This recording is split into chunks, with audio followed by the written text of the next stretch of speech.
பத்திரிகை நண்பர்களுக்கு எங்களுடைய மதிய வணக்கம்.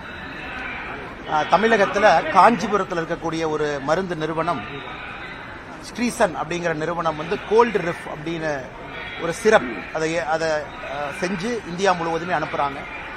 அது மத்திய பிரதேஷ், ராஜஸ்தான்ல 2 இடத்துல குழந்தைகள், மத்திய பிரதேசில் இதுவரை 11 குழந்தைகள் அந்த சிறப்பு மூலமாக இறந்திருக்கின்றார்கள். ராஜஸ்தான்ல 2 பேருக்கு மேல. அது சம்பந்தமாக 2 மாநிலத்தினுடைய காவல்துறையும் வழக்கு பதிவு செய்து நடவடிக்கை எடுத்து வர்றாங்க. ஒரு எஸ்ஐடி டீமும் கூட காஞ்சிபுரத்துக்கு வந்திருக்கு. ஆனா முதல் விஷயம் மருந்து கண்டாமினேஷன் அப்படின்னு நம்ம சொல்லுவோம். அதாவது இருக்கக்கூடிய மருந்து கெட்டு போச்சு. ஆனா இந்த மருந்தை பொறுத்தவரை முதல் கட்ட அறிக்கையில பார்க்கும்போது அது கண்டாமினேஷனாக தெரியவில்லை. அது யாரோ டையத்தில் கிளைகால் அதுல கலந்திருக்கிறாங்க. யாரோ ஒரு தேவையில்லாத ஒரு பொருளை உள்ளே கலந்து அது கிட்டத்தட்ட பாய்சனாகவே அது மாறி இருக்கிறது.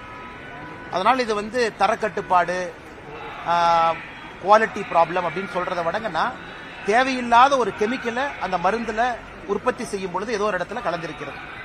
அது கவனக்குறைவா இல்ல வேண்டுமென்றே செய்தார்களா, ஒரு பேட்ச் மட்டும் பிரச்சனையாங்கிறதுக்காக நம்ம வெயிட் பண்ணுங்கன்னா, ஏன்னா தமிழ்நாடு அரசும் இதை கையில் எடுத்திருக்கிறாங்க. அதனால என்னை பொறுத்தவரை இந்தியன் மெடிக்கல் கவுன்சில் சொல்றாங்க இந்த மாதிரி எல்லா இடத்துலயுமே மத்திய அரசு இந்தியன் பார்மகோபியா கமிஷன் ஐபிசின்னு ஒரு அமைப்பு இருக்கு, அவங்க இதை பார்க்கணும்.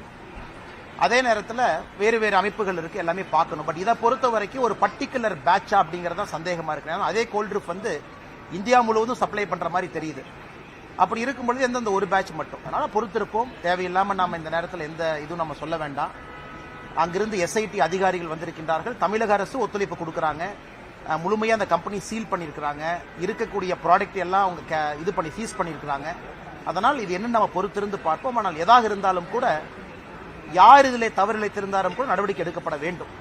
செக்கிங்ல, குவாலிட்டி செக்ல, மேனுஃபேக்சரிங்ல, பிரிஸ்கிரைப் பண்ண டாக்டர், ஏன்னா நீங்க மத்திய பிரதேஷ்ல டாக்டரை கைது பண்ணிருக்காங்க. காரணம் 2-3 சிறப்பு கொடுத்த பிறகு, குழந்தைகள் இறந்த பிறகு, கம்ப்ளைண்ட் வந்த பிறகு கூட நிறுத்தல, மறுபடியும் அதை பிரிஸ்கிரைப் பண்றாங்க, சீரியஸா எடுத்துக்கல.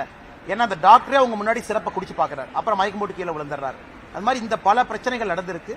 அதனால் நிச்சயமாக நடவடிக்கை எடுக்கணும். மக்களுக்கு மருந்து கடையில் நம்ம வாங்கக்கூடிய மருந்தின் மீது நமக்கு ஒரு மரியாதை வரணும். அந்த இந்தியன் பார்மகோபியா கமிஷனுடைய தலைவராக தமிழகத்திலிருந்து ஒருவர் பொறுப்பேற்றிருக்கின்றார்கள் சமீபத்தில். நிச்சயமா அதெல்லாம் அவங்க பார்த்து நடவடிக்கை எடுப்பார்கள் என்ற நம்பிக்கை இருக்கு.